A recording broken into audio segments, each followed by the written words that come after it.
Say July 8th, Madam Clerk, please call the roll. Harrison Gold. Here. Joliet. Here. Gershenson. Here. Lubes. Here. Nelson. Here. Taylor. Here. Hoffman. Present. Johnson. Here. Thank you very much. Everyone kindly join me in the Pledge of Allegiance today. I pledge allegiance To the flag of the United States of America and to the republic for which it stands, one nation, under God, indivisible, with liberty and justice for all. I would entertain a motion to approve minutes dated June 3rd, 2025. Moved by Commissioner Luke, seconded by Commissioner Joliet. All in favor, please say aye. Aye. Opposed, say nay. Minutes have been approved. I'd entertain a motion to approve today's agenda. By Commissioner Gershenson, seconded by Commissioner Luce. All I have something to say. okay. I introduced a resolution regarding world peace, Yes, and it was on the agenda, I believe, on Thursday. for an hour and a half. It was on there on Thursday, and then it was taken off. Well, I'd like to walk it on because I've rewritten it. And I'll give everybody a copy, and it's totally about world peace. It's not picking sides, not picking religion. It's nothing. I wonder if I could get some more copies. I only have. There's an amendment to the motion to approve today's agenda. Is that supported? Yes. Supported by Commissioner Nelson. In favor of amending today's agenda. Madam Clerk, would you please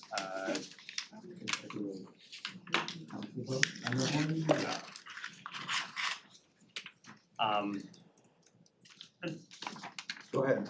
well, I took it off. It was not ready. It was and it is not ready. I have worked on it significantly. Happy to talk to you, and we didn't talk at all. I called over the you. You called me last night after 5 o'clock. Oh, I'm sorry. Oh. Okay, I didn't know I have to call before 5. Well, we had Sorry. a whole month to talk about it. Okay, but maybe as a group, we should talk about it without dealing with all the particulars, but find out what people are like about it, what they don't like about it, and they know you haven't read this new one yet. No. And Marcia and I have had a couple conversations. She had some concerns, so I asked her to, forward any input you might have. Okay. So we can sort all this out. So I'd like it on the agenda so we can talk about it.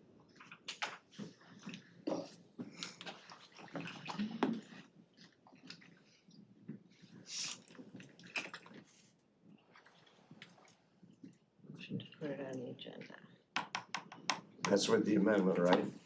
That is on the amendment. Oh, So okay. the vote is to amend the agenda to include the amendment. Okay, thank you.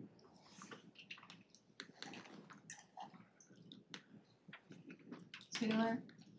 Hoffman. Okay, you vote. 5 yeas, 3 nays.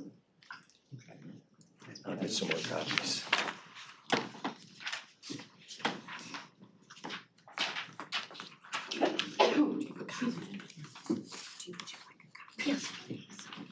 He's got 2 over here. Thank you. So the motion on the table then is to approve the agenda As amended.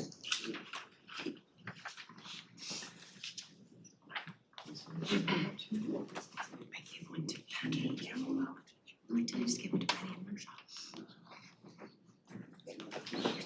Actually, Sorry. I'm gonna do this for just 2 seconds.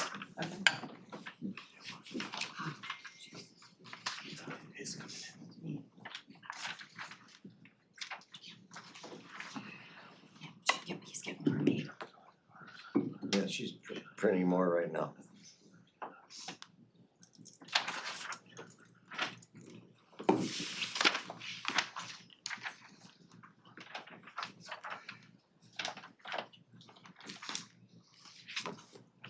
Was it what? She's getting one. Yeah.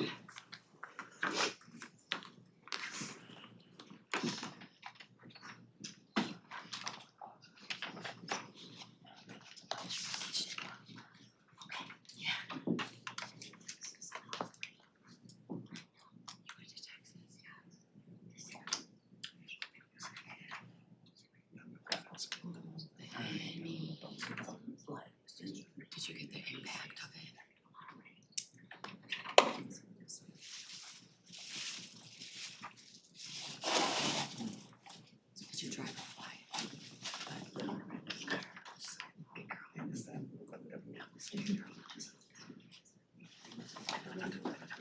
When did we have? Okay. When did we have? It's been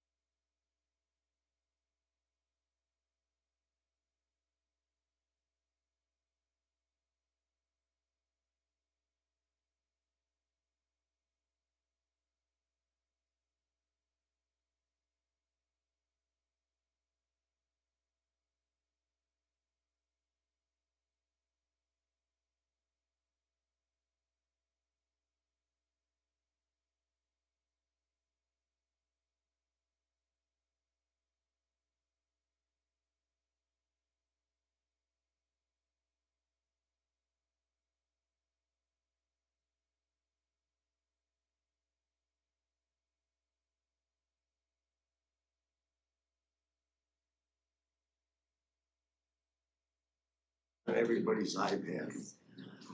Friday's not. Oopsie. Last year was. Might have to refresh your screens. Okay. So it had to have been in April.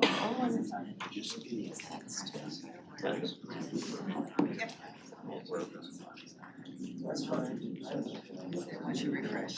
Don't wait a while. Tracy, if you refresh. Yeah. Commissioners, if you oh, did you already? Yeah, I did.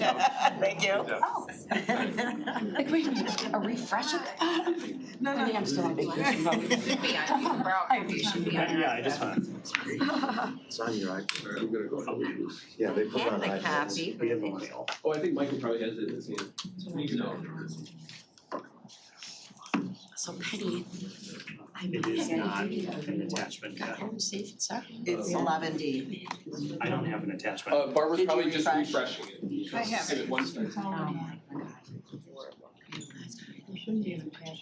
Well, Barbara's working. Yeah. Oh, no, I don't. I have an item 11B, but nothing. That's, yeah, I have this. Oh. Yeah, North Carolina guy. Yes. I mean, it just. Nothing on it, that's I was right, going it's not. bonkers, Penny. It shows the items. I'm just curious. Oh, yeah, we are. I thought I had it. Oh, I did. I said we're gonna go at ease. Yes. Yeah, thank you. My lord. The mics are off. Oh, I didn't know. Are we saying this? No attachment. Who was making it? Yeah, yes. I don't know. Does it Just have? hang on. I think Bob said that they're not making them because they're on the iPad. It is not on mine. I mean, that's fine. Oh, it's there now. It's there now. It's there now. It's there now. Imagine.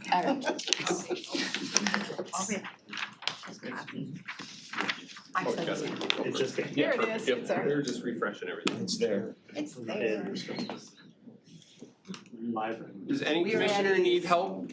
These doesn't. Are we all good? We're all good. Yes, if you wanted to recess that one. And how's Jim? Oh, I thought they were the same thing.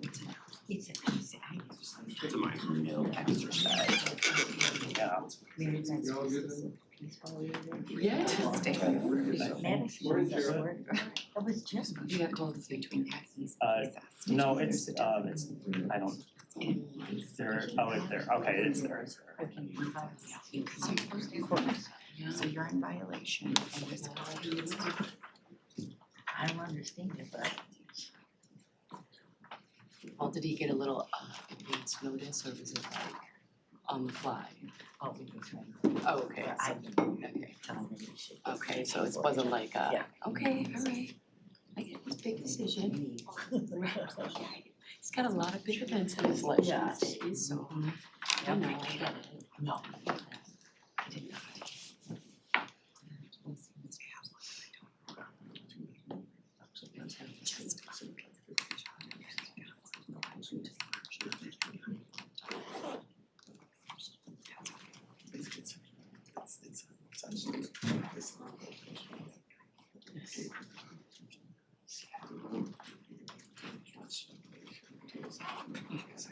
You'd be atypical.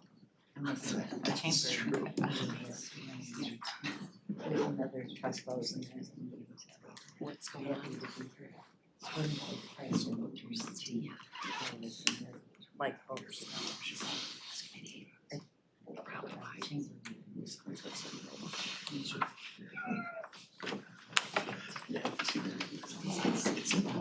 Commissioner Hoffman, for clarification, is this an amendment to your resolution or is this a totally new So resolution? this is the, well, yeah, let's. It is, it's an amendment. It's an amendment.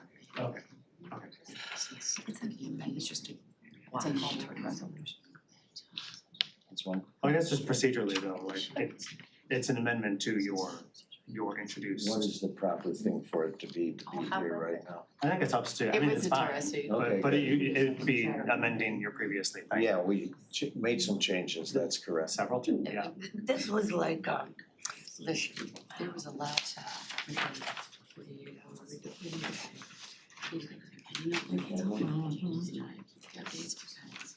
If you just hear the word on the 12th, I don't know what the number of vehicles is.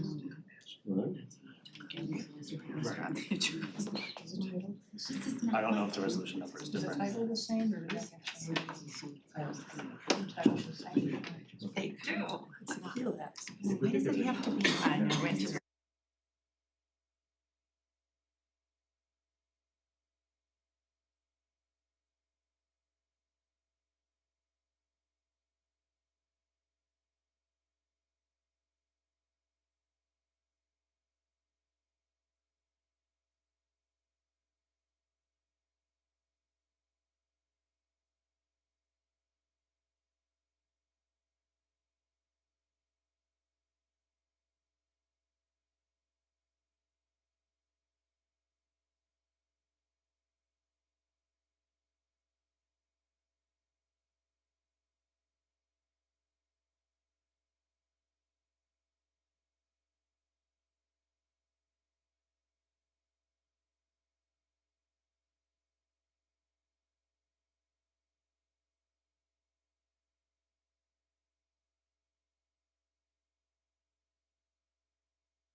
backyard, So, restaurant, backyard concert. Cool, I don't know if I just, motion on the table to approve the agenda. It is a line, I was just gonna say that. Absolutely. Maybe you could have taken the ferry. As Approved amended. as. And then that's Yeah, agenda approved as amended, And then you although could I text and would drove all love you it want. if Okay, that item okay. that is the amendment is a new item, Where did you stay? rather than That's in and of itself an item with an amendment. Oh, Yeah. those seem to be trendy now. Okay. Title's the same. Titles, I don't care if the title's the same, but the resolution number, Sorry, I was answering. oh, okay. Oh, well, that helps. Okay, alright. So how long were you there? Was it by the coast? No. Oh, that's not bad. It's a long drive for a short time, but. Okay. Will they be outside of the studios? Kitchen is about 2 hours down here. I was gonna say like Corpus Christi is a Oh. coast city and it's maybe like I have an hour away from Houston. my car to open the security. Yeah. It doesn't work anymore.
Yes. Hard enough? That was perfect. All right, Okay. get this part going. Did you prompt that? I will, Okay, thank you. So this is a motion to adopt the amended agenda. yes. It's been prompted on the commissioners' iPads.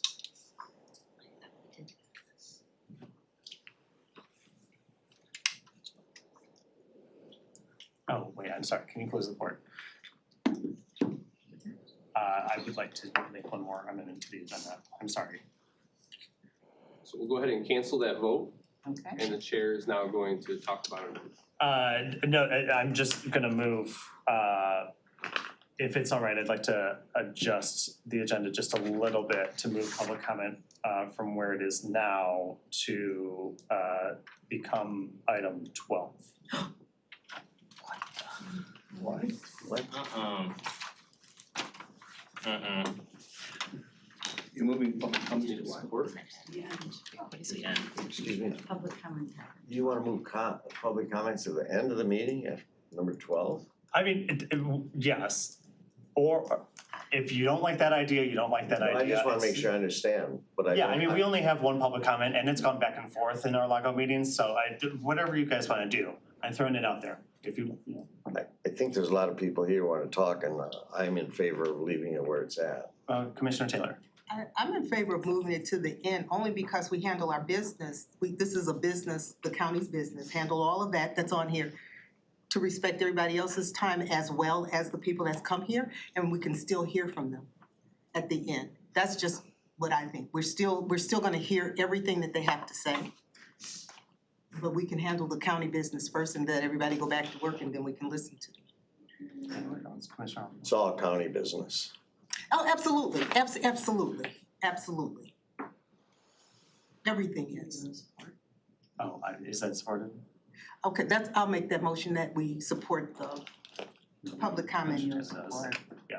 Could you, that vote? Yes.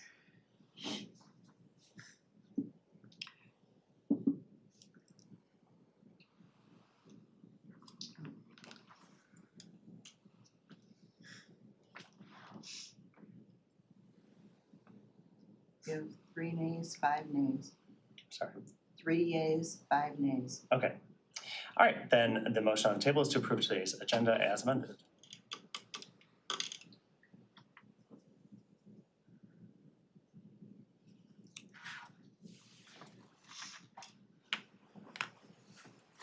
My speech just changed.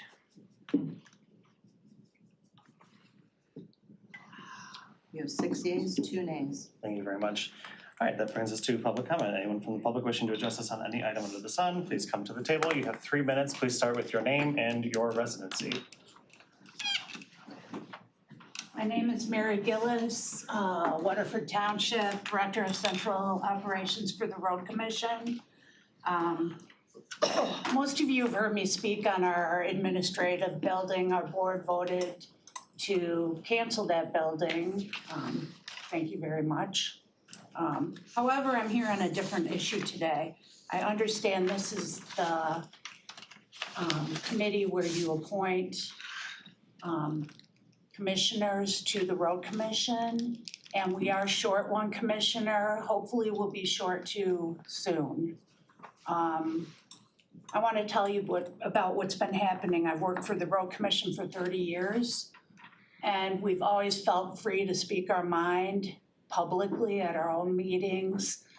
However, with the appointment that I understand this board did of Jim Asaki to our board, he is threatened physically employee of the road commission, who happens to be the president of our foreman's union. He wanted to take him out. He went to his job site, stopped and started talking to him, and wanted to take him out to the woods to beat him up.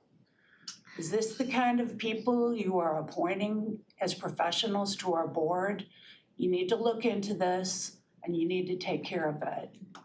I can't work under someone who treats people like that, and I think you would understand. It's very unprofessional, and frankly, it's put a lot of fear into all of our employees who have gotten up and spoke their mind. I don't have a problem with not building the new building. I have a problem with wasting $20 million of taxpayers' money.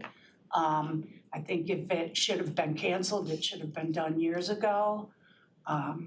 So I think you need to look into that and figure out what kind of person you appointed to our board. What kind of person is threatening our employees and making us all fearful of retribution for speaking our minds as residents of this county. I'm very concerned with this, and frankly, I'm a little scared myself because I've been probably the biggest voice of the road commission speaking out against this. So also as a side note, again, White Lake Oaks, please look into concessions to open the grill again. It's a beautiful building. I golf there every week. We would love to get more than a hot dog there. So thank you for your time again, and I appreciate everything you're doing for our county. Thank you very much. Next. That should be.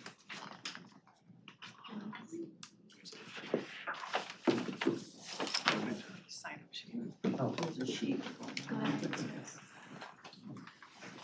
Thank you. Oh, hello. All right.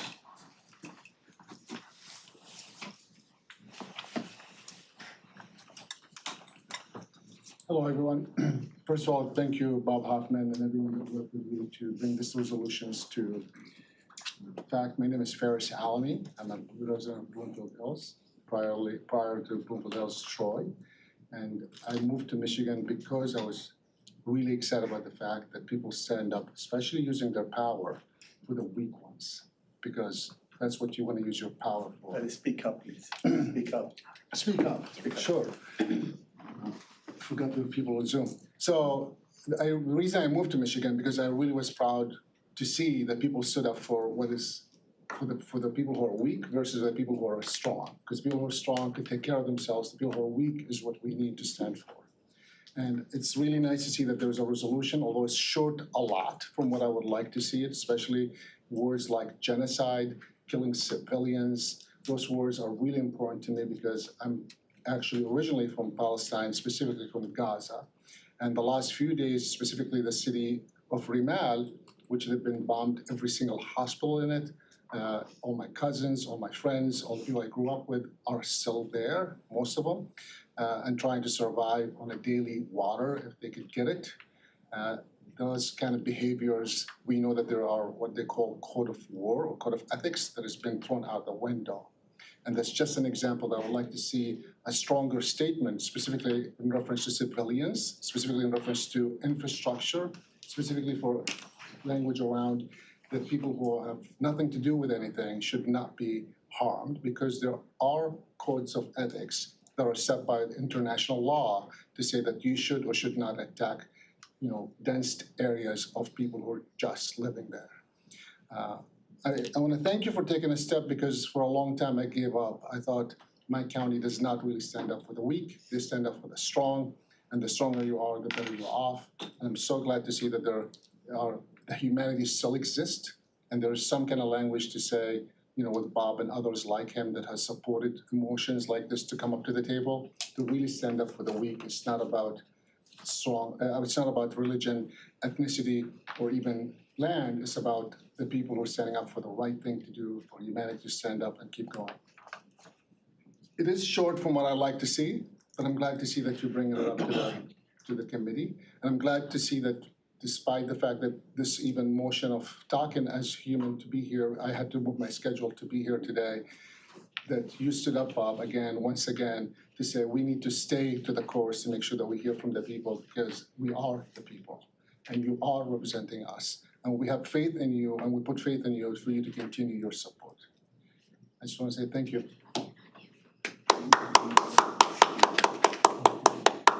Yeah, Fabrice. Hi, everyone. Fabrice Midaskis from Troy. I'm going to speak to the agenda that was posted last night for this meeting. So I would respectfully request that each of you support advancing the World Peace Resolution through your committee today. so it may reach the full board for a vote. We were told by the chair a couple of days ago that it was on the agenda, but then at the last minute, it got pulled. Why? Maybe the resolution got pulled because some commissioners want to argue that your job is to focus on the needs of Oakland County only and not make statements about foreign affairs.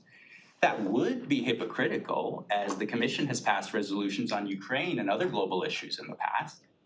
But beyond that, immigrants from around the world make our county home, contribute importantly to its future success, and they care deeply about these issues abroad, so it's tone deaf to stay mute on them.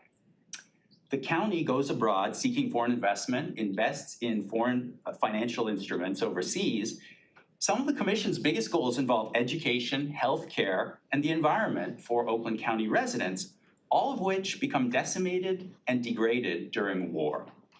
The commission can make a shining example of the county's values here by passing the resolution to say that our values here are universal and should apply around the world as well. Now, surveys show that the American people lopsidedly stand against military activity around the world and want us to press for peace. In the 18 long months since we began to press the commission to pass this resolution, there's been a sea change in sentiment in foreign affairs that savvy politicians should recognize. Both those seeking re-election, those looking for higher office, and those who simply wish to vote their conscience and to fairly represent the people of this county. We've seen a big shift in sentiment, particularly among Democrats, but also among independents and Republicans, towards favoring peace abroad instead of aggressive action to support one nation or another. And that's reflected in the support for this resolution. How many residents have contacted you on the issues on your agenda that was posted last night today? Probably not many. How many residents in Oakland County have asked you to pass this resolution in the last couple days? Dozens, including a wide spectrum of people from Troy and Rochester, whom some of you know personally, and who Chair Johnson, Vice Chair Erickson Galt, and Committee Member Lubes represent in our district. And yet what the people want, you choose to leave off the agenda. The people want representation, not an unaccountable commission. The time to pass the resolution is today, not in some vague moment in the future. Thank you.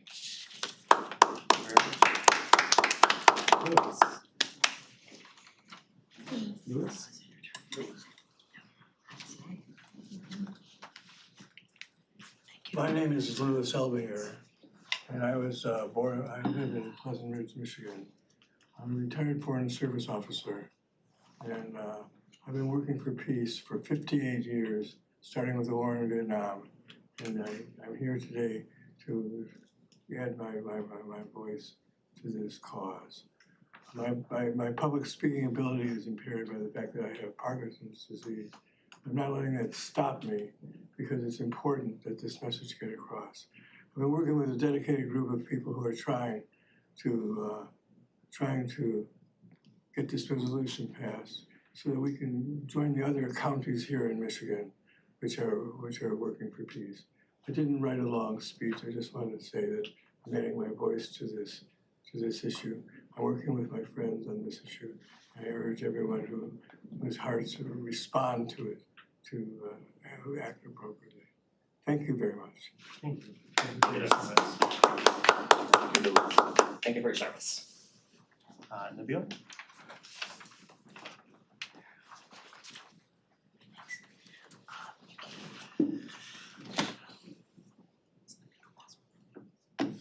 Good morning.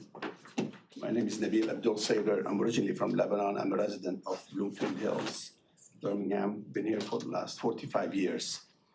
I want to just, first of all, thank Commissioner Bob Hoffman and the other team members that tried to push this resolution, bring this resolution table, and also to start by saying I'm really disappointed, very, very disappointed the fact that this thing is taken off the agenda, and I don't understand why. I just cannot understand why something like this would be taken off the agenda. We've been here for, like, as my colleagues have had for 18 months, just asking to bring this resolution just to the table.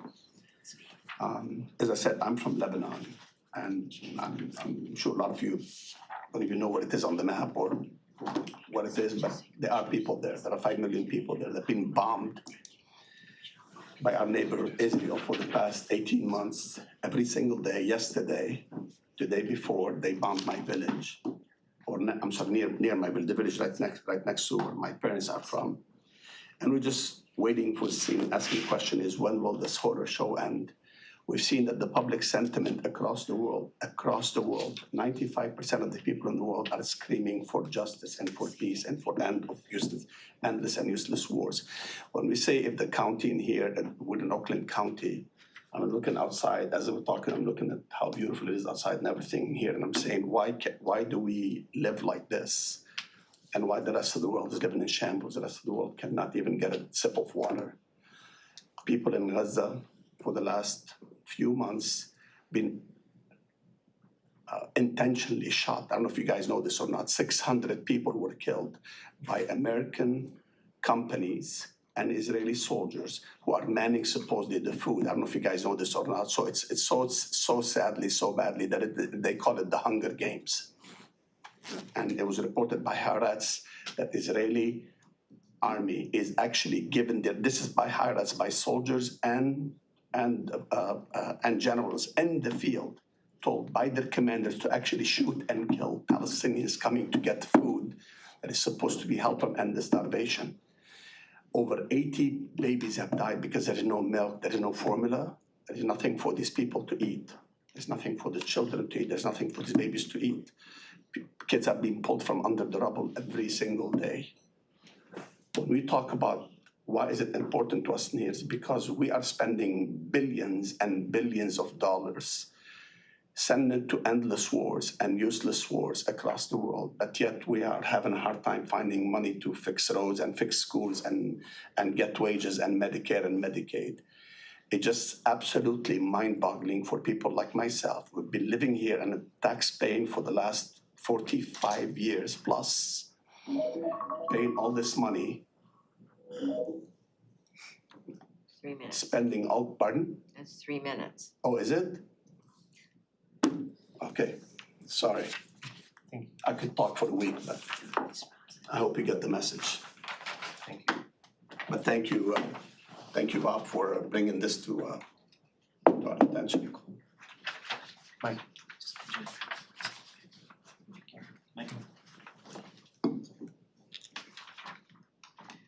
Buenos dias, commissioners. My name is Mike Flores from Troy. And actually, I want to start off by saying that something weird just happened. There was a moment where people were trying to disenfranchise citizens. I'm really surprised that it was seconded by somebody that I would truly think would understand what that action did to potentially disenfranchise some people.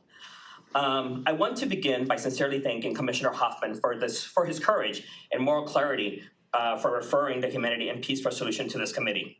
In a time when silence has become too convenient, your action stood as a reminder that leadership still exists in this chamber.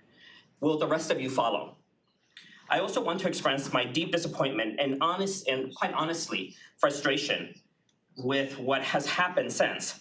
Last Thursday, the Humanity and Peace Resolution appeared on the official agenda. Residents across Oakland County saw it listed.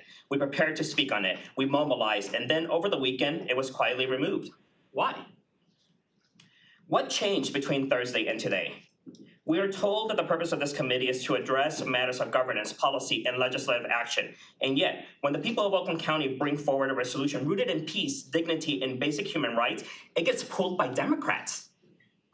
Why? What message are Democrats trying to send the public? That to the countless residents who have emailed and shown up meeting after meeting, my fellow Democrats on this committee, I ask, why do we continue failing in meeting the moment? We claim to champion justice. We claim to stand for the oppressed.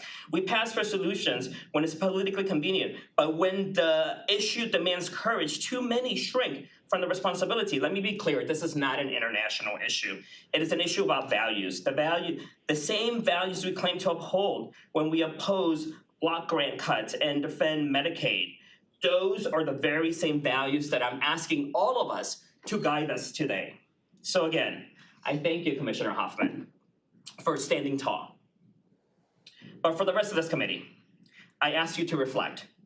When history looks back at this moment, will Oakland County be remembered for consistency, courage, and compassion? Or for its silence and lack of moral clarity under Democratic leadership.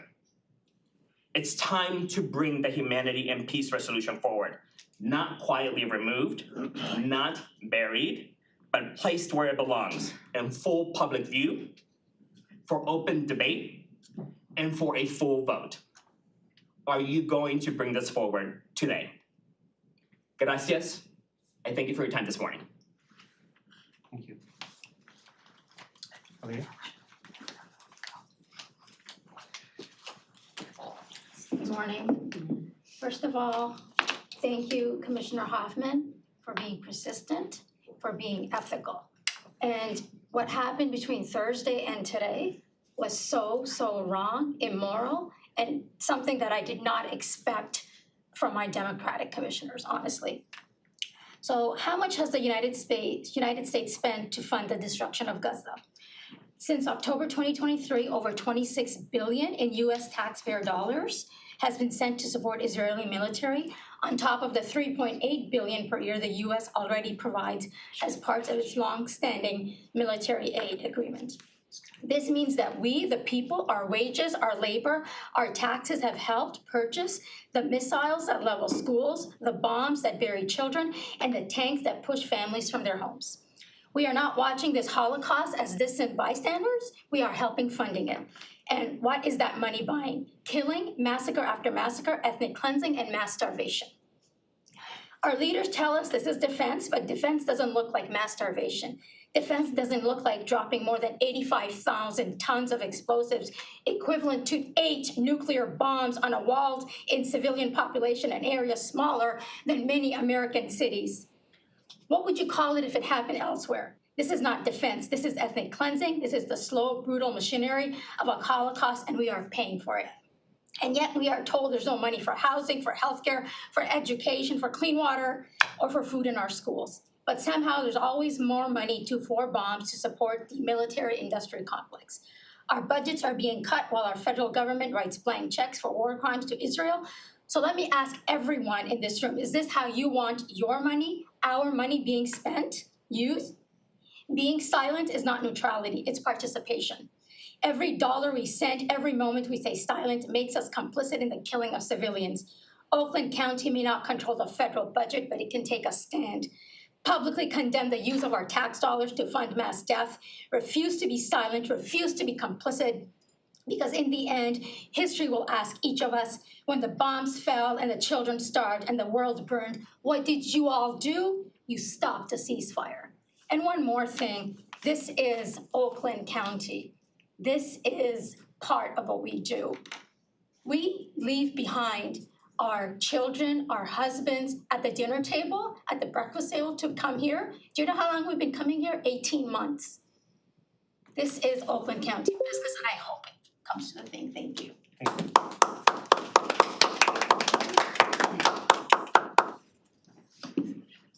Good morning.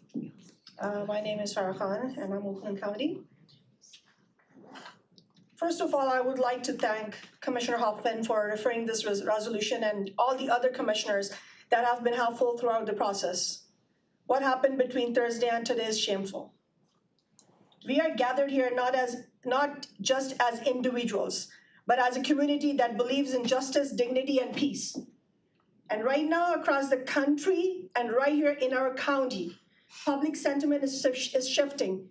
People are tired of endless wars, tired of watching lives destroyed abroad while our communities here go underfunded, unsupported, and unheard.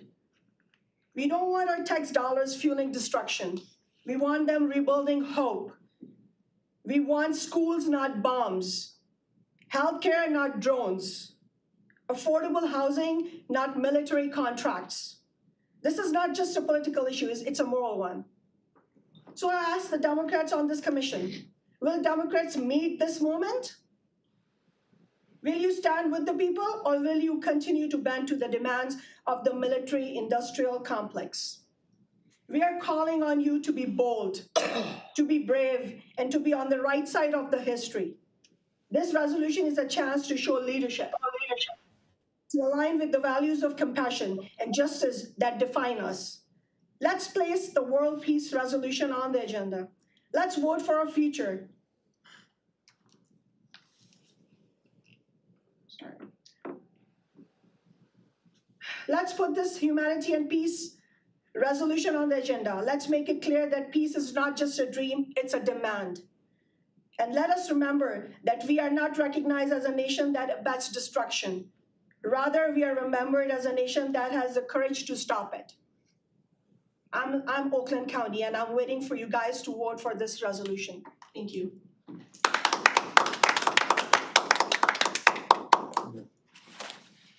Anyone else for public comment?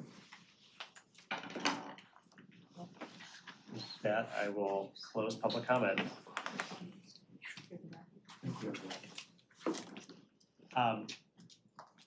It's on the agenda, so we can discuss it when we get to the agenda. I don't want a whole lot of conversation, but I do want to just take a quick second of chair's prerogative for the sake of transparency to say what happened from my vantage point between before Thursday and today.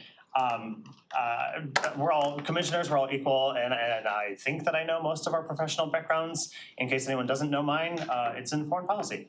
Both of my degrees are in diplomacy and national security. I worked in national security. I worked for the U.S. State Department. I've worked for Congresswoman Slotkin on the Hill in national security. This is my bread and butter.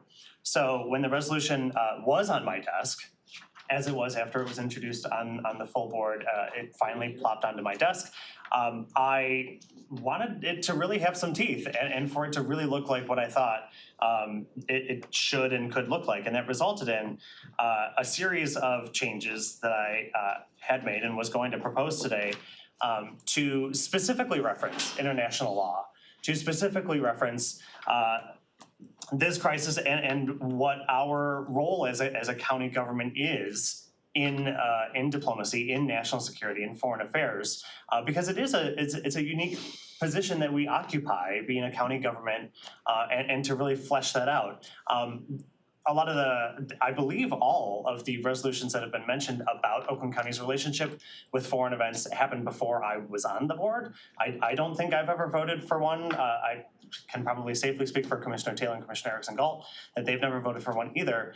So I can't speak to that, but what I can speak to is what foreign policy is what American foreign policy is, and is what a county's government relationship to American foreign policy ought to be. So I was really hoping to do that today.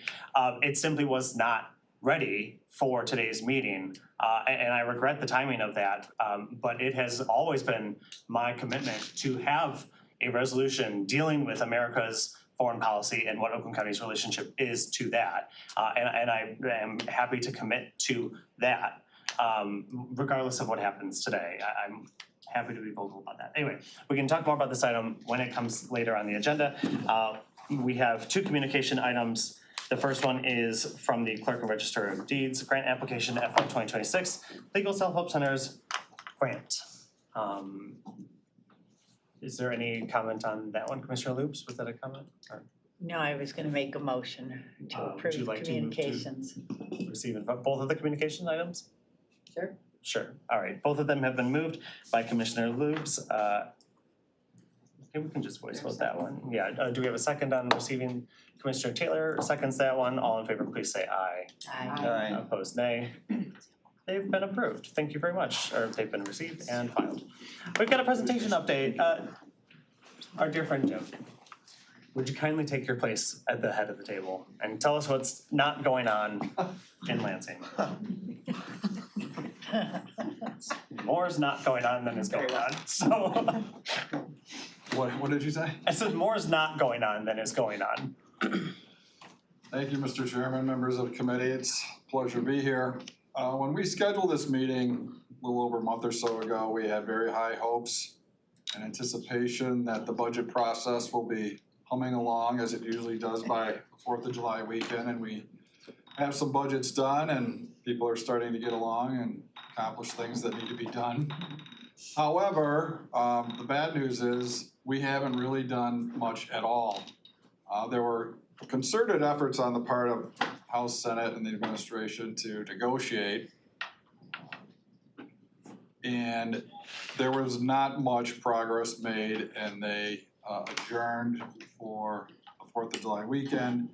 And we don't know when they're going to be back. They have been scheduled for a July 15th date. But just to let you know, so far, the first 6 months of this year, 6 bills have been signed by the governor.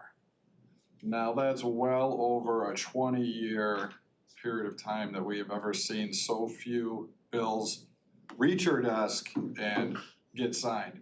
So it's not just a budget process, it's a historically, I guess you could call it more deliberative path that the legislature is taking this session. And there are some in leadership that feel that less legislation is better. So I don't have a lot to report to you today. There is some behind the scenes conversation going on despite the fact that they're not in session. A lot of it revolves around what will be the impact of the federal budget bill recently passed in DC and how it's going to affect the state budget. Obviously, we get a tremendous amount of federal funds, and the recently passed budget in Washington is going to have some effect. We don't know yet what it is on the state budget. So my point is there's a lot of questions. There isn't a lot to tell you because very few, if any, decisions have been made. As you know, the Constitution requires the budget to be passed by October 1 for the fiscal year. Typically, we get K-12 education and higher ed done by now because the fiscal years for the education levels runs on a different earlier budget. So it's not to say that this has never happened before where we haven't got education K-12 and higher ed done by now, because it has happened in the past. But for what it's worth, it's not the first time. And I just would mention to you a little bit over those 20 years, reflecting back on that of the budget process. Back then, normally what would happen is the chair of appropriations in the House and the Senate would assign their budgets to their subcommittees, let the subcommittees do the work, go to conference committees, and negotiate out the final budget agreements for each department. What it has evolved to over the last 20 years is very little of that, and the vast majority of the negotiations on the budget include the governor's office, the speaker's office, Senate Majority Leader's office, and the 2 approach chairs in the House and Senate. It's very different from what it was. I'm not saying one method is better than the other, but that's the situation we have today, and that's the status we have today. So I'm sorry to inform you that I don't have a lot of news for you about that. Commissioner Leeds. Is there any conversation or update about the state's direction with community mental health? Well, it's tough to say because a lot of that communication is explained in the budget process. And when a budget is passed for community mental health and the boilerplate is written into those budgets directing how those funds will be spent, that kind of is their explanation of here's any changes we may be making or here's where we want to focus on. So no decision has been made on that as of yet. Is there in the budget to date any movement towards eliminating the PIHPs or, for example, Oakland County Community Mental Health? There has been conversation about that in the leading months. As again, no decisions have been made with respect to that. Okay. But it didn't seem to get a tremendous amount of support when it first came out. So we'll see. Thank you. I'm sorry I don't have any answers for you. It's just things are not progressing. It's been a conversation, to my understanding, for the last 15 years, although the chatter is becoming more so. So again, just like every other group or agency is wondering about federal funding, in Oakland County, it's what's the state gonna do for community mental health? So, thank you. Sure. Any other questions?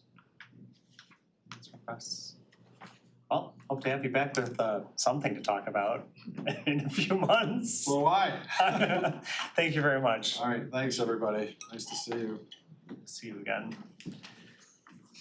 Moving on then, we'll do our HR items. I would entertain a motion to recommend and forward to finance HR item 9A, 2025 supplemental collective bargaining agreements. It's an extremely long title, so it's the UAW one. Commissioner Erickson Galt moves, Commissioner Taylor seconds. Anyone who want to talk about that? Dan? Good morning. Hope everybody had a nice 4th of July weekend. I will try to be as brief and make as much time as needed to answer any questions. Nice to see everyone again. I'm here before you on the very long title, as you're correct, Commissioner Johnson, on a number of UAW supplements. In total, I'll give you the global big picture view first, and then we'll dive into some of the supplements and answer any questions you might have. So global view, this impacts 131 people. So that is more than just the classifications you'll see in there. There are fewer classifications. There are people, because there's obviously more than just one person filling that classification. The first one that I'd like to walk through is the Indigent Defense Service Office. They are both supervisory and non-supervisory employees. Many of these will likely look very familiar to you because they do follow the typical format that we've used for UAW supplements in the past. This one is really no different. The only thing that I would point out here is because it's many things in supplements are sort of idiosyncratic to the particular group, and so I'd like to point some of those out to you. For this group, the Indigent Defender Services, they are a group of, there's a handful of lawyers in there, so you'll see there's a membership dues provision in there that's sort of unique or different from the typical supplements that we've passed before you. The rest of it is relatively straightforward and should be familiar to this group from all my past boring presentations to you. So the next one, any questions on the indigent services one before I move on to this one will be IT. No, all right, thank you. IT, this one is follows our very typical standard. There's nothing new or additional here. You can see there's a wage scale and an opportunity for hybrid work.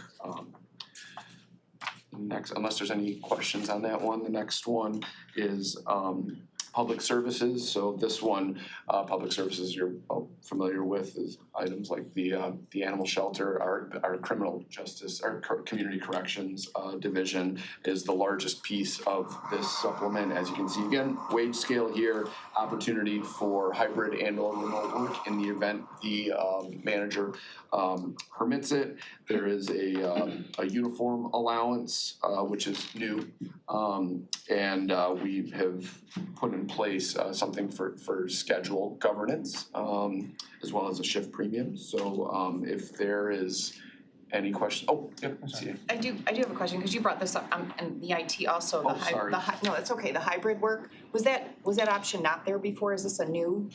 Yeah, that's a good question. So it was perhaps available, but not necessarily codified in a collective bargaining agreement per se. So the main change is we have codified the fact that a manager can permit individuals to work hybrid as long as they're approved to do so. So I'm not certain that it was in place before. I think it was a little more informal at IT. This formalizes the ability. Because you mentioned it in IT and then you just mentioned it in, was it the animal, whatever one we're talking about right now. Yep. So I was just wondering if these are all new bargaining items, yes, to include hybrid that weren't there before. Yes, so we are including them in all supplements. We have included them in past supplements, so it is just a matter of. So that option's been there, they just haven't been in the agreement? Yeah, correct, it's not necessarily been formalized, and it's still, the funny thing about it is it doesn't really necessarily change the arrangement, because before it was still with manager or supervisor approval, still the case today. So those employees that do want to elect or try to elect the ability to work hybrid. Okay. Still have to do so with manager approval and just this maybe getting too deep in the weeds, but we require our employees to declare that at the beginning, like the end of each year / the beginning of the following year, so that is so they're held accountable to the hybrid arrangement if they choose it. All right, thank you. That makes sense. Yep. Commissioner Nelson. Thank you. Appreciate you being here and giving us a little overview. In regards to the wage increment schedules that are attached, is there a comparison of that schedule of prior class titles, final grades, and step differences? Yeah, so no, not in this, but to answer your question, this is the wage scale as it currently exists like today. So no changes have been made? No. However, assuming that the board does approve it, these folks would be getting the raise going forward that the UAW got with the contract that we discussed in October. So in October, the UAW was provided with a 3% increase this fiscal year, almost through the fiscal year. This group, assuming it is approved, would get that 3% increase going forward. And after the turnover next fiscal year, a 5% increase, just like in the primary agreement. Next year, 3.75, following year, 3.75. I appreciate that. But no, there's no comparison. Okay, so I don't disagree with this item, but I would like to have that information. Before I do, support this today, I would like to obtain that information just from the projections of the different increases. And I know we've received a lot of bargaining agreements in this committee. And so it's always helpful to be able to know really what we're voting on and the impact of really what it looks like this year, next year, and moving forward. So I would like to request that information. Like in a summary chart kind of thing? Just what you said, so it sounds like the wage increment schedule will change based upon the 3.5, the 5, right? Yes. So that's the information I'm looking at, what the impact of each of those steps are and the total actual increase of those wages with the additional percentages put in place. Does that make sense? I think so, yeah, Okay. I think so. I'd be happy to further, discuss to get that information if that's what you need. Sure, and then I'm sorry, I'm a little unfamiliar with it, but would an email like? Sure, absolutely, Okay. absolutely. I just think it's important just to know really what that impact really looks like, contingent upon it passing. Sure. So awesome, thank you. Yep. Thank you, Mr. Chair. You're welcome. Commissioner Hoffman, then Commissioner Jones. Thank you. Why does a person who does not choose the hybrid get 5 more days off a year? Yeah, so that was very important during bargaining back in the summer months last year to settle the primary agreement. The UAW is unique here in the sense that they have a number of different classifications that do a number of different things, unlike what we're used to in a traditional UAW setting where you think auto workers, right? Folks just all kind of doing something relatively similar on the line. So here, it was important to the UAW and its membership to recognize that, hey, hybrid is a benefit, right? It's a privilege to be able to do that. What are we doing for those folks that don't have the privilege of choosing a day to work remotely or a couple days? And we landed on giving those folks that are on premises 5 additional days. It also came with giving up an annual leave buyback for those folks that elect hybrid. So there's a bit of a give and take.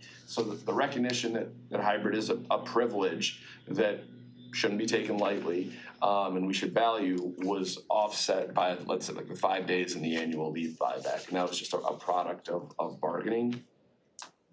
How many people do you think will typically not choose the hybrid, come to work every day? From the UW, how many people choose it, or how many people don't have the option? Because it's a combination of both. Yeah. Some people have to be. So how many people show up and don't use hybrid is what you're asking. Within the UAW ranks, there are not many. I don't mean to put you on the spot, Mike, if you know, that, is it a third? Third to half of our members are in every day. Every day? Okay. How many is that? Or 300.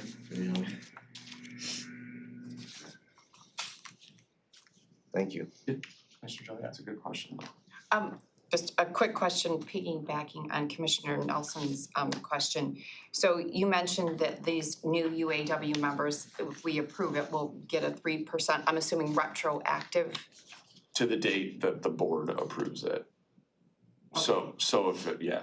So I guess just to keep things equitable, before they were UAW members, they did get an increase. Like a 2.4% Right. increase, yes. They didn't get a 3%, but they did get a 2.4. That's So then will they be getting a 3% on top of that? Just a 3% going forward. Okay, on top of their 2.6. I mean, they already got the 2.6, and then you're gonna do another, unless I'm doing the math completely wrong. Yeah, no, it's not double dipping, if that is. I'm just trying to keep things equitable with the people that are union and not union. Yeah, yes, yeah, no, they don't get a 5.4% increase. Right, but the 3% is based on their current salary, which had the 2.6 built into it, correct? Correct. Okay. Questions? All right, thank you very much.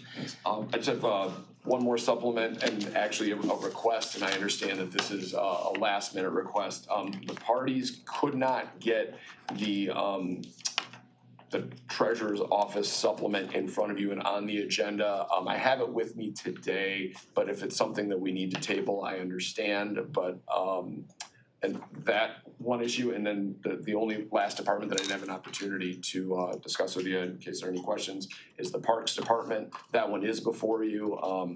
There's not really much to walk through on this one either.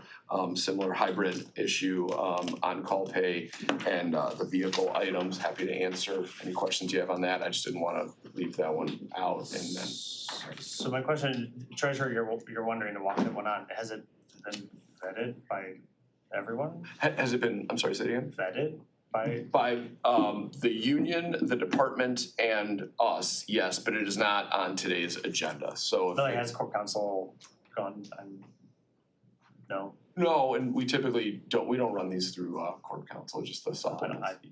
I know that I have quite a long list of people that things pop through before they get to me, so I just. That's right, yeah. Is there any opposition to also including the treasurer's office in this item?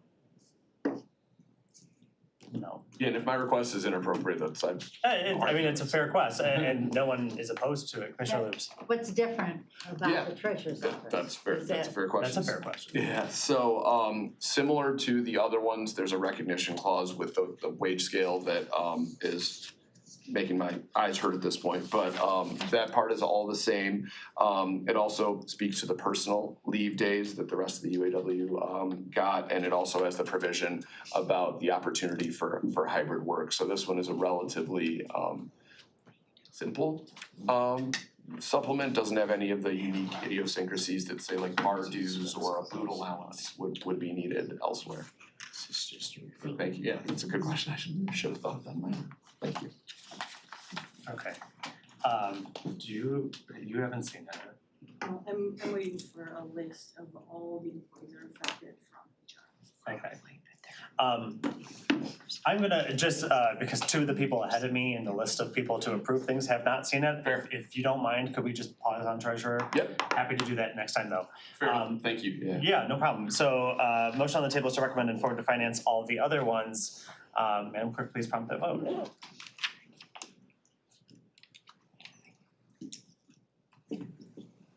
It's 5 yeas, 3 nays. Thank you very much. Passes. Mr. Chair, Yes. could I ask for a brief recess for a moment? Sure. Sure. All right. Recess. Just for a moment, please. And Commissioner Nelson, I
Okay.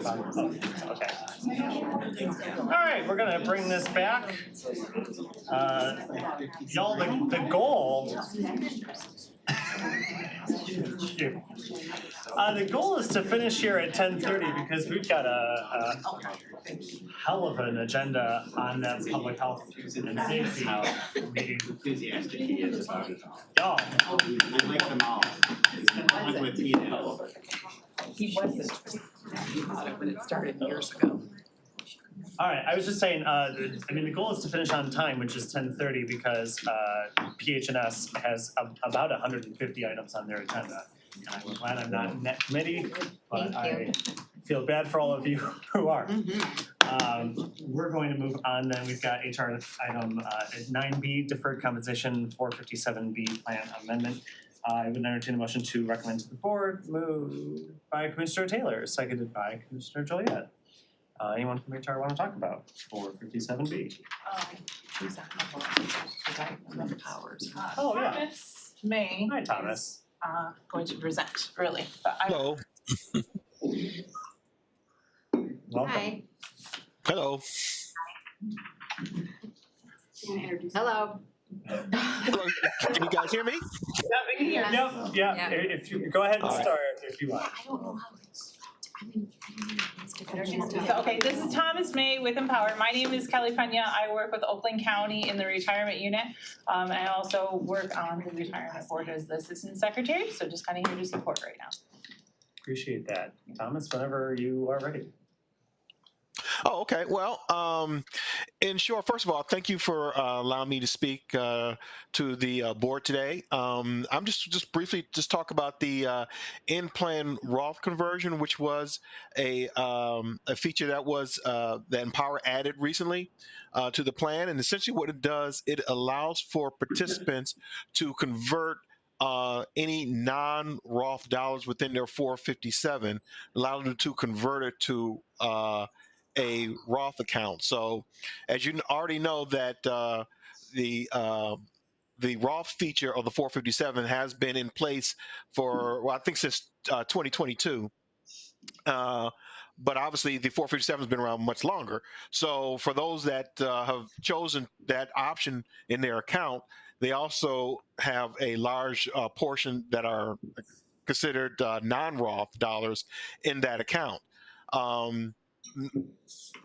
So what was added was the ability, now they have the option to, if they want to convert a portion, if not all of it, to a Roth account within the account through a process called conversion. And essentially what that process entails, it entails them essentially selecting how much they would like to convert. That amount would be considered taxed one time, and then the remaining after-tax dollars would remain in the plan and continue as a Roth portion of their 457B plan, which means ultimately that going forward, any earnings generated from those dollars would be considered tax-free upon withdrawal, provided it's a qualified distribution. Now, obviously, there are some guardrails put up. One, this is only allowed one time per year. Two, they do have to fill out a form. And as always, we always recommend that they obviously talk with their tax advisors, because the impact, obviously, with the potential impact of that taxing it could provide for that particular individual. So this is while this is a very could be a very beneficial tool, we do caution that anyone that want to utilize it obviously take the necessary precautions before engaging with this. But the benefit to the plan itself, though, is that it does add another feature for participants to stay within the plan even after they do retire or leave the county. And many people do like the idea of converting their assets to a non-taxable entity within the Roth, but they currently can't do so in the plan themselves. Well, now this feature gives them the option of doing that, and therefore they're not left with the only option, which is to move those dollars out of the plan into an IRA where they would convert it there. So that's a definite feature. Now, is this for everybody? Obviously, no. And that's something we do have material that does go over the features step by step, letting know who this process is better suited for, particularly for those individuals who A, understand the tax implications, B, want probably C, having some diversity in their, as far as taxes go, in their retirement dollars post-retirement. Then obviously we also recognize who this ideally probably wouldn't be ideal for. Obviously, again, those individuals who will be uh, adversely impacted by the tax implications from the actual conversion process. Um, but again, we do provide materials for those who want to learn more about it. Again, I'm always available to sit down and go over what that, to explain the process more in detail.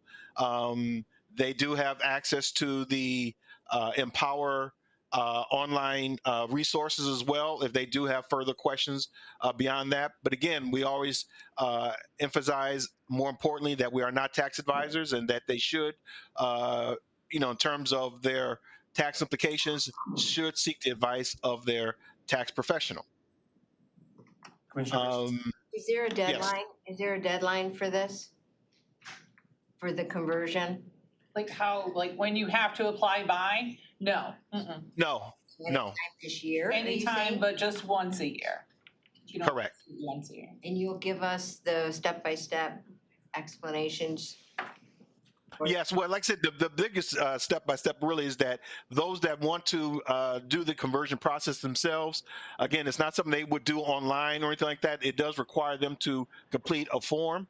And the form really is essentially what's stepping through the process. But those individuals who, again, would like to understand what it is and what they're filling out, yes, I would definitely sit down with any individual that interested to go over that process. Commissioner Nelson. Thank you, Mr. Chair. Appreciate you being here today with us, Thomas, so thank you, and thank you as well. What evoked the need to make this plan amendment? Well, I know from my experience is that we've had individuals who, first of all, a lot of people like the idea of a Roth conversion. That's something they've heard before. That's a term that's always been around, particularly with just IRAs. Again, that's the process where you can just simply take your traditional IRA, which would be taxable upon distribution, have it taxed one time up front, and then have those remaining dollars stay in the plan and continue to grow tax-free upon retirement. Many people like that idea, and upon retirement, many people have inquired about, for a lot of individuals, they see that as a reason for transferring money out of the plan because they can't convert it within the plan themselves. So this option gives them the opportunity to do that conversion within the plan, thereby keeping those dollars within the plan themselves. And face, many people like the Empower plan. They trust Empower. And they're very comfortable with it. So the fact that we still offer them this additional benefit would also result in more dollars staying within the plan themselves. I see. Thank you. Commissioner Duncan. Is the option still there to have money withdrawn from your paycheck to go into your Roth? Yes. Yep. Yes. Thank you. Is there a maximum? Like, does this count toward the 6,600, I think, now that you can contribute to a Roth IRA? Well, keep in mind, you're converting only the dollars that are there, so it doesn't affect the contribution limits. Right, but let's say you're not adding new dollars, but you just still staying within the dollar was already added, so there's no impact as far as the contribution limits, if I'm understanding your question correctly. Yeah, no, let's say someone also maxes out their Roth IRA contributions every year. Because you're Rothizing this fund now, does that impact the maximum that I'm allowed to contribute to that other separate non-Oakland County fund?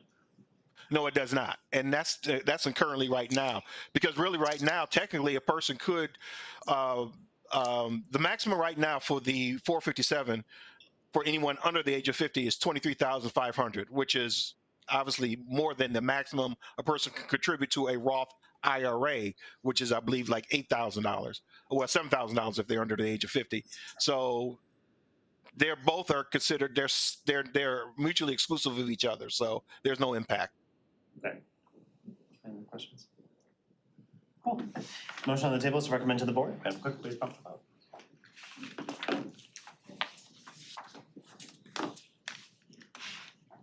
Many yeas, 0 nays. Awesome. Thank you very much. Thank you. Thank you. Moving on then to our Parks and Recreation section, I would entertain a motion to recommend to Finance item 10A, the creation of Deputy Director of Parks and Recreation position, moved by Commissioner Taylor, seconded by Commissioner Lubes. Hi. Hello You there. didn't bring your cane today. Things are improving. Yes, things are improving, yeah. Just another, that was all a point I was trying to make about the need to have a second in command at Parks and Rec. I do dumb things like climb up on ladders and fall off. So I appreciate you taking up this item and considering it. I know that anytime, a new appointed position at this salary level and kind of a leadership capacity meets with a healthy amount of skepticism by the board. I'd just like to lay out before you why this position is needed, and even more than that, basically the guaranteed return on investment that's going to come with creating this position, and share a little bit of news about the person that is primed and ready to take the position should you approve it.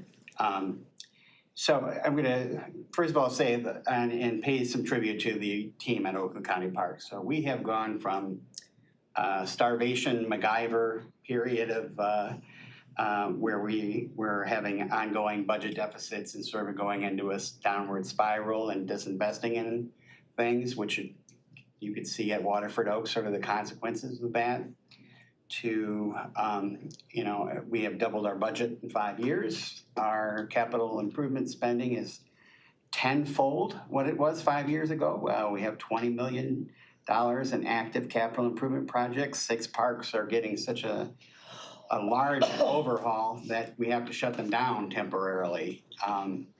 And I hope to take some time towards the end of the summer. I know we'll have some ribbon cuttings and some ceremonies to honor all that. But you could see, especially if you have just a few minutes to go up the road to Pontiac Oaks, and can see just the difference that's being made.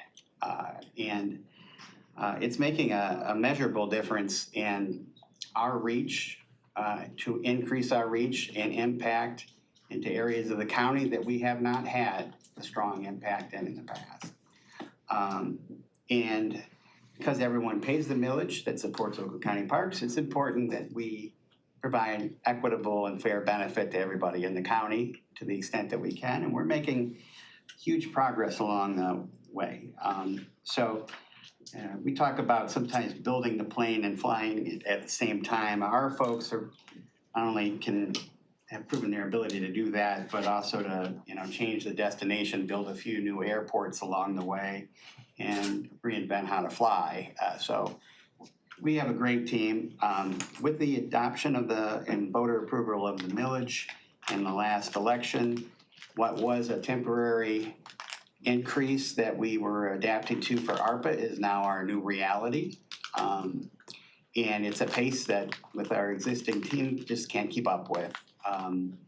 But this is really more about, not about just sort of providing some relief, especially for me, which would be appreciated. But this is really about a strategic plan that we are putting in place for the implementation of the new revenues that we're receiving from the millage. And I have about a 10 to 15 minute presentation. I saw your agenda was already pretty packed here, but I would like to take an opportunity to lay that out in front of you so you see the whole picture.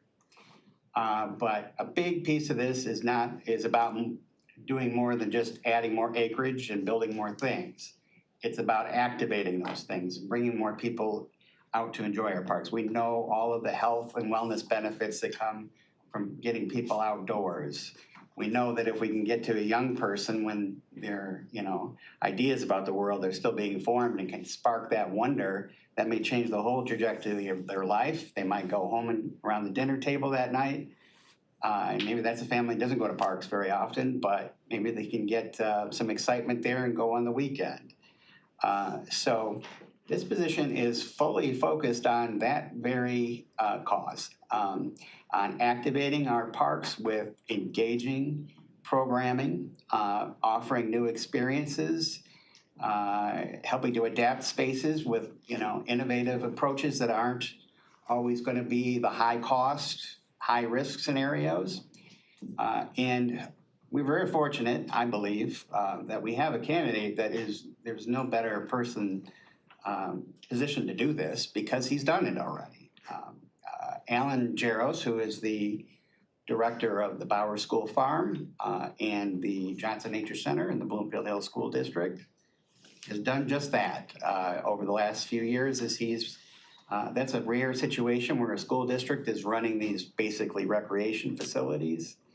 And he came up through the 4-H program, worked at Tollgate, and he has transformed those into becoming some of the, the most in-demand programming, popular programming, innovative spaces that you can find in Oakland County. Just building a inner tube hill with, a fairly minimal budget, they've turned the space into one of the hottest recreation destinations in the winter in Oakland County. People are selling out those tickets at $25 a piece to ride an inner tube down a hill. Bob, you should have come up with this business idea yourself. So I could tell you, because I'm impatient and we have some things we have to deal with, and last time you had your board meeting, I did brief both caucuses about the MSU extension situation. I put Alan to work already, even though he doesn't have a job created yet. And he has been working with Christy Evans, who runs MSU Extension for Oakland County. And we are coming up with a full plan to integrate our operations and services and programs for the benefit of the public and continue those services that many of your constituents might be calling you about that are very valuable. MSU Extension's been around for more than 100 years. And they have just a whole variety of programs that add value. And if we can share the use of our spaces, we can create a whole lot more opportunities for the people we serve. And this is just an example of what Alan can do and is already doing even without a job. So with that, I would just ask your strong consideration. I know this is an investment, but it is an investment I can guarantee will pay off and pay off pretty quickly. So my first question was going to be, is this going to be openly posted? But it sounds like not. Commissioner Gershenson. So a couple years ago, I met with Chris Ward, and Alan Jaros was a part of the meeting. And during that meeting, Chris and I are looking at each other like, oh my God, this guy really knows what he's talking about. He is a legitimate superstar. And trust me, representing Bloomfield, we are so sorry to lose him. But this is a really good fit. He's a very strong candidate. And I'm just delighted that he's going to be, or that maybe he'll be part of the Oakland County team. Discussion. Commissioner Doria? Thank you for your explanation. I have no doubt that Parks and Rec does need this position, just with all that you've brought forward with what you're doing. Devil's kind of in the details in terms of do you have a salary grade? I didn't see that, or a salary number. It is in the packet with the budget amendment. There are similar positions in economic development, circuit court, district court, human resources. So you approved the salary schedule. That's I just see the here. salary I've got that it. it is. I've got it. Sorry. So I think they picked the mid-range, and we haven't discussed where he would fall on the salary grade. Okay. But this is what those positions pay, so he would, have similar compensation. Which is competitive to bring somebody from the Bloomfield Hills School District, frankly. And I mean, I guess that you've looked over, like, will there be a project that will have a deficit because of this, or? No, actually, I think we're gonna be able to save some money, frankly, through this MSU extension opportunity. Okay. Transfer some positions that are currently on our books under MSU extension. It might be less costly Okay. Those are the things we're looking at, you know.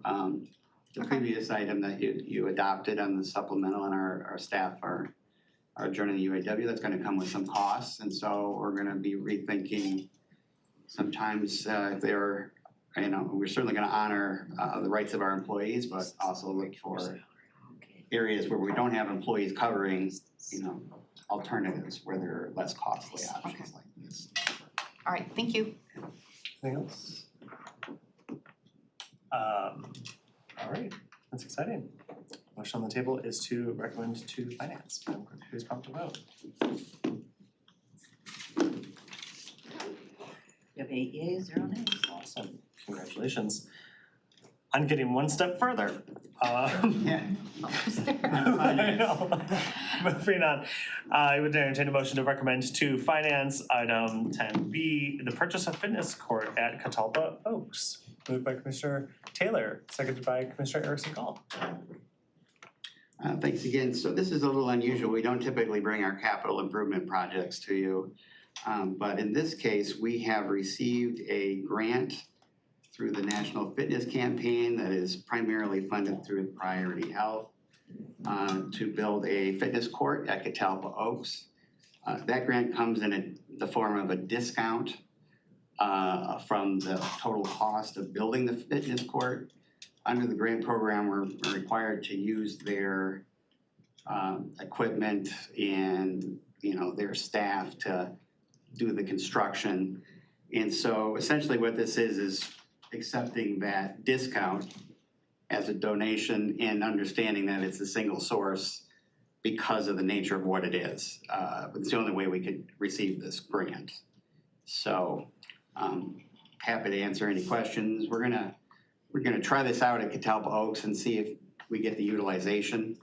Its placement right by the South Health Building is a nice synergy there. We've talked with, you know, Leanne and the folks at Health about partnering on programming. You know, these tend to get built quite a bit and often end up being empty all the time. And so we really wanna, before we go headlong down this route, we wanna see if we can activate one of these and get a return on investment. Cool. Any questions, comments, concerns? Maybe we can do a circuit training competition to decide who's going to be in leadership next year. Okay. It's a joke. Happy to host. Although I would like to watch. All right, cool. Motion on the table is to recommend it forward to finance. Madam Clerk, please prompt that vote. You have 8 yeas, 0 nays. Awesome, thank you very much. It is on finance. Moving on then to our first Board of Commissioners recommendation, I would entertain a motion to, oh God, I gotta pull this up so I can read it correctly. I would entertain a motion to recommend to the board the appointment of Bailey Pazencia as SEMCOG representative to the Materials Management Planning Committee to complete the remainder of the term ending June 12th, 2029. Moved by Commissioner Hoffman, seconded by Commissioner Erickson Galt. She's on her way. Oh, she's on her way.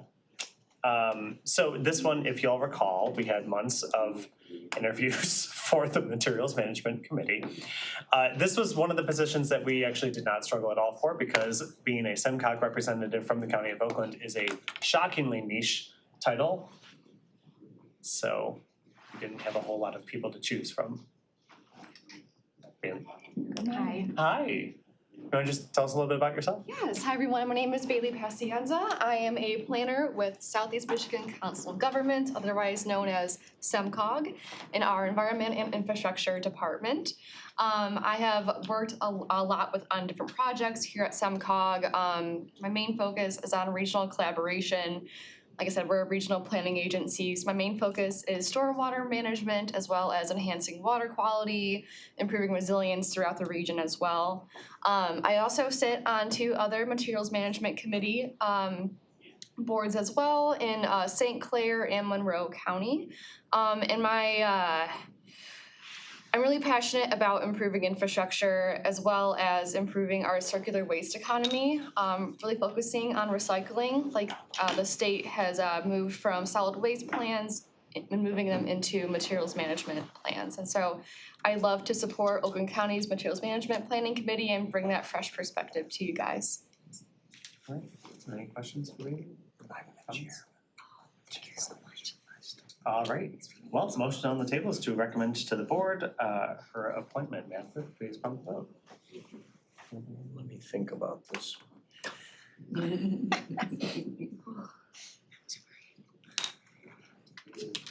Terrible.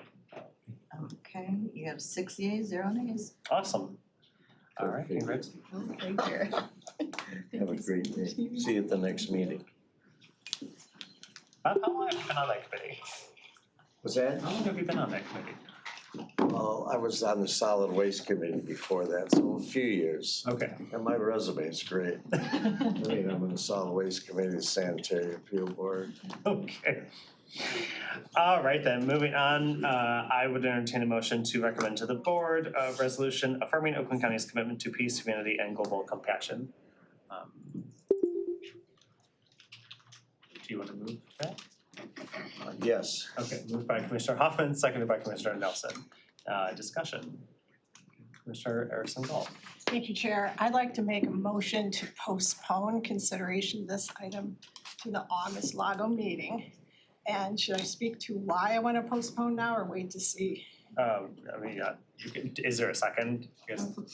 Okay, Commissioner Taylor supports a discussion on your motion. Sure. And So the reason, Bob, and everyone here, is I want to make very clear this is not about killing this or anything like this. This seems to be moving in what I think is wonderfully a bipartisan direction. That we have people from both sides of the aisle who have embraced the notion of doing a general resolution on world peace. And I know Chair Johnson has worked really hard on some, I think, excellent language that's not going to, that will improve this and make it what we can all embrace. And I would like to see some of that language considered and perhaps worked into this resolution before we move forward, so that is a much more powerful statement of our aspirations for peace and ending global conflicts. So that's why I want to postpone it, so that we can have time to work on that language between now and the August LAGO meeting, and hopefully make this an even better resolution. Plus, and again, I've had a few minutes to read through what you're proposing today, which again is different than what was proposed at the last board meeting. And so I want to think about that more and think about how we can strengthen and improve this. So that's why I'm moving to postpone. okay, this is discussion on the motion to postpone. Commissioner Hoffman. I guess I'd like to see how, I mean, I'm not sure how this could be made any stronger. I mean, this is right to the point. It talks about world peace, something I'm sure we all pray for. I don't know why we need a lot more discussion. I'd like to hear what your idea was, if there's something that would make this stronger. But it doesn't take sides. It's what we all aspire for, world peace. I don't know how it could be made any clearer than this document that's in front of us. I don't know what else would be added. I'd be happy to know what suggestion you have to make it more impactful and forceful. If you wouldn't mind sharing that with me, I'd love to hear it. Yeah, well, since you're asking. We should all hear it. And again, this is discussion on the motion to postpone, but so I may actually, I wish that we had talked about this version of your resolution, Commissioner Hoffman, versus the one that's been public for so long. I feel like between what direction you took with this and the direction that I was taking with it, this is a much more very general peace resolution, which I have no problem with. It is the opposite direction of kind of where I was going. I was really taking the opportunity to flesh out what our posture is as a county related to foreign affairs. And I don't think that this does that. I think that this does the opposite, which is not bad, and it's just a different thing.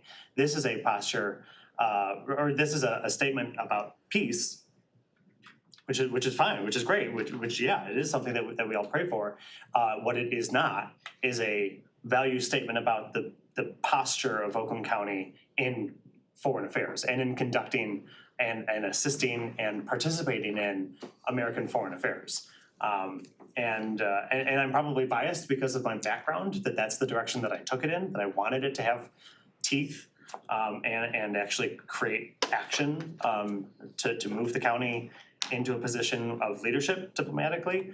And that's not to say that this is bad. I don't disagree that this is all fine. I appreciate the motion to postpone just so we can have a discussion about what version of this we want. I'd love the opportunity to present my version of this and Oakland County's leadership opportunity in diplomacy. This isn't that meeting right now, unfortunately. It's being circulated, it's being vetted. I am pretty confident in it, but I've got to do my due diligence. I'm only 1/19 of one branch of government here at Oakland County. So I appreciate that, but it's not that I take issue with the concept of world peace or of us saying that we support world peace. Of course we do. I do too, absolutely. That's where my headspace is. So any other discussion on? Well, wait, I have another comment. Okay. I don't think this could be any simpler. If you're for world peace, we're not taking sides. This is what we all pray for. And thank God that what's going on in the world hasn't hit real close to home. But I got thinking yesterday about the floods in Texas. That water level in 45 minutes rose to 26 feet. And I think about these little kids that were at the camp and killed 20 plus kids, and I'm thinking, that's home, and that was an act of nature, and I know that bothers all of us, and I'm sure we pray for that too. But to me, this is man-made, and we should continue to pray for world peace. And this is pure and simple. You support world peace or not. It's not taking sides. I'm not talking about anybody's religion or ethnic background or anything. It's, do you support world peace? Let's make a statement. I don't really care what the actual position of Oakland County is when it comes to world affairs. To me, this should stand on its own, that this is all about world peace. I get that, but vote for it or vote against it. Respectfully, it is our job to care about the position of Oakland County. That's why we're here, to care. It is like, this is shirking a responsibility of caring, and I'm sorry that this is like, you're getting my background. This is the one thing I do. When I'm knocking doors, I'm talking to constituents, and they're like, why do you think that you can do local things? Why do you think you have an idea about how sewers work? I don't know how sewers work. That is our purview. What isn't our purview is the thing that I do care deeply about. So on the one chance that I have to actually do something and engage professionally on the policy level of the thing that I do care tremendously about, which is America's foreign policy, our relationship with the rest of the world, our participation in a global system of states that are governed by imperfect people, but can be made ever more perfect by people who care, right? That's the thing that I care about. So I'm not opposed to peace. I am, frankly, opposed to the idea of letting probably the only chance that I'll have in local government at talking about the thing that I care deeply about, which is foreign affairs, not actually be as fervent as I want it to be. Commissioner Christensen. Oh, yeah, I'm sorry. Commissioner Nelson first and then Commissioner Christensen. Thank you, Mr. Chair. I believe that this resolution speaks to something that we all value, peace, compassion, and the dignity of every life. The other big thing I want to capitalize in on, because it's been brought up many times over the course of the past year plus, it steers clear of partisan and geopolitical disputes, and it instead focuses on the universal values which I believe we all hold in regards to human dignity, nonviolence, and compassion. Respectfully, Mr. Chair, I hear what you're saying. I respect the background that you come from and your experiences and knowledge. But truthfully, if there was intent to follow through with a peace non-binding resolution, it would have been completed already. So respectfully, I'm confused with that statement because this has been something that this body and this committee has been dodging now for 18 plus months. So I just want to be very clear that I do believe that this resolution is a very fair representation of the feedback and chatter that has been surrounding this item for a very long time. And again, I would hope that the values placed within this resolution are the values that not only the individuals sitting around this table hold, but our body as a whole have and hold. Thank you. Thank you. On the motion to postpone, Commissioner Christensen. I was gonna call for the vote on the postponement. Okay. It's been called, Madam Clerk, please call the vote.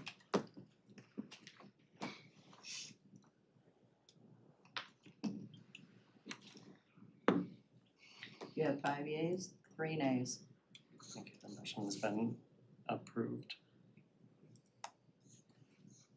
Is there any other business before this committee? Anything else? All right. Adjourn. It is 10:50. Everyone have a good day.